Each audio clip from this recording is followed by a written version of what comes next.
Za ovaj tako jednostavan recept potrebno je da spremite 400 g brašna tip 500, polovinu kesice praška za pecivo i prstohvat soli. Zatim i 80 g kristal šećera, to je otprilike pola šolje, jedno cijelo jaje, zatim 50 g putera ili margarina koji je potrebno da otopite i 100 ml mlakog mlijeka. A sada uzmite pa sve ove sastojke lepo sjedinite i pomešajte sa špatulom ili varjačom. Vidjet ćete kako se ništa ne lepi zato što su ovi sastojci potpuno provereni i treba da dobijete veoma mekano testo. Sada ću da pospem sa malo brašna i tek toliko da premesim rukom. Ukoliko vam se malo lepi za prste, ostavite neka tako bude zato što kolač treba da bude izuzetno mekan, neće se lepiti previše, tek toliko. Sada pobrašnite vašu radnu podlogu i uzmite i premesite ovo testo.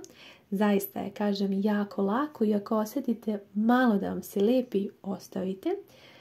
Evo, sad ću vam pokazati otprilike kako treba da izgleda. Znači, mekano testo tek možda pomalo se lepi za prste. Ovdje sam i usporila da vidite, znači ne previše, ali tek toliko i ostavite da tako bude.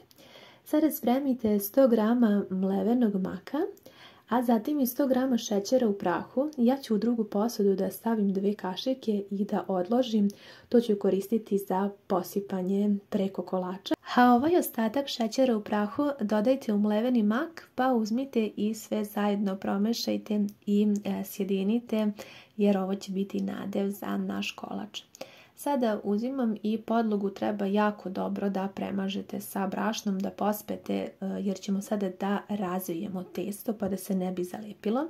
Također od gore pospite malo brašna da biste mogli sa oklagijom da razvlačite testo i da vam se ne lepi, a da ipak ostane mekano. Ja sam sada ovdje snimila potpuno ceo postupak kako sam razvila ovo testo na koliku dužinu. Treba da bude dosta tanko testo, da ga razvijete dosta široko.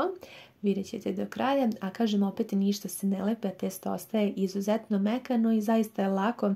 Posebno ako imate malo veću oklagiju, ja nikako da kupim neku srednje veličine, onu veliku ne volim da koristim, a ova mala kao što vidite, ali uspjela sam sa njom lepo da razvijem i sada ću vam pokazati.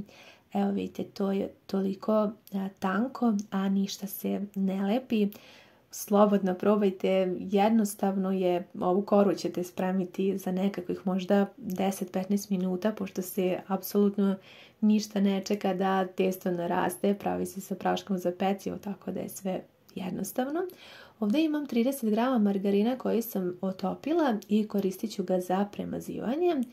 Potrebno je da skroz sada cijelo ovo testo koje ste razvili dobro premažete sa otopljenim puterom ili margarinom, ali nemojte pretjerati, tek toliko da pospete svuda ravnomerno da premažete. Ovo je sada po ukusu, koristim džem od šipurka.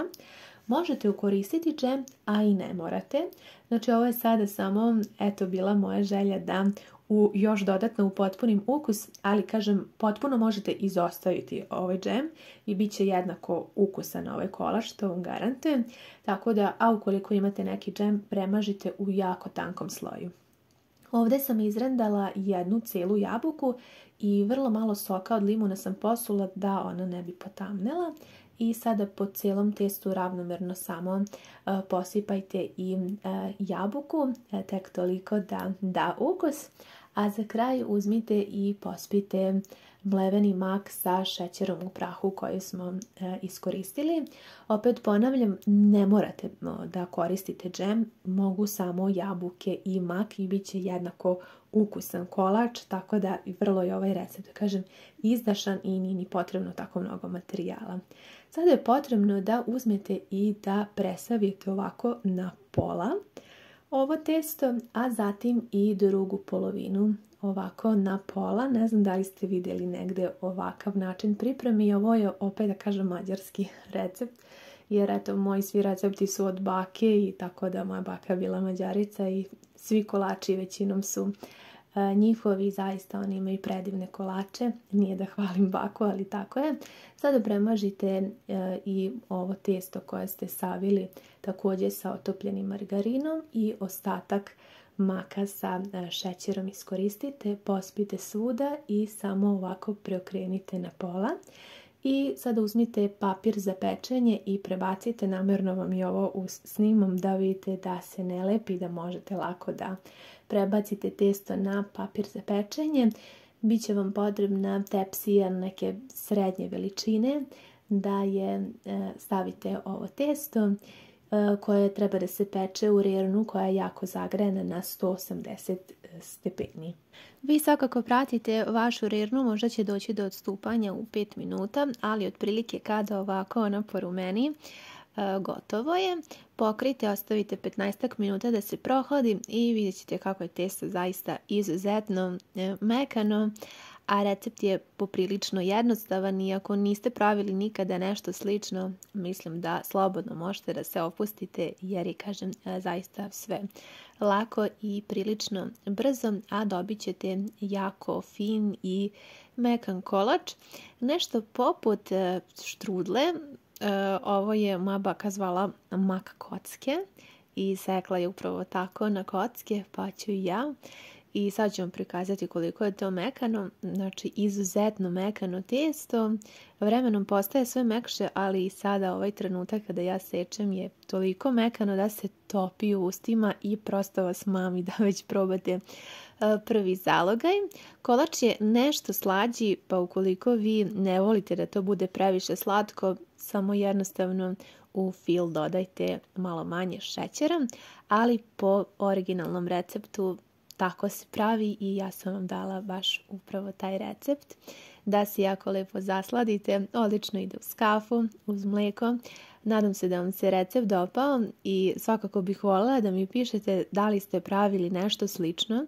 Ja znam da se ovakve kocke mak prodaju u poslastičarnicama i pekarama, pa eto, ukoliko ste se pitali na koji način se spremaju, veoma lako i jednostavno. Pogledajte vi tu mekoću. Ja sam morala još jedan kadar da snimim da vidite.